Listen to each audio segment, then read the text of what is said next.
In this video, I'm going to show you how to edit or change a status on croc.io. So if you look to the left hand side, you'll find statuses, and once I click on that, you can see the different statuses that I have right here.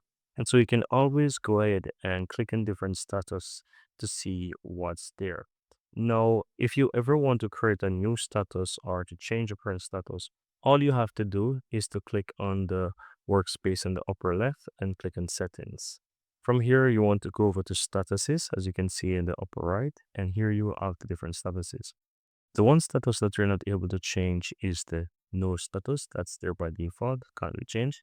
But the other statuses you can quickly change. So you have in progress, need review, reviewing, and so forth. So you can always click on them and you can make changes to it and even change colors if you so desire. Once you make changes to the text or whatever, you can click on save, right? So that's it. So this is how you can easily go ahead and change the status. And of course, if you want to create a new status, you can easily go ahead and add it by simply clicking the create status right here, give it a name, choose a color, and click on create.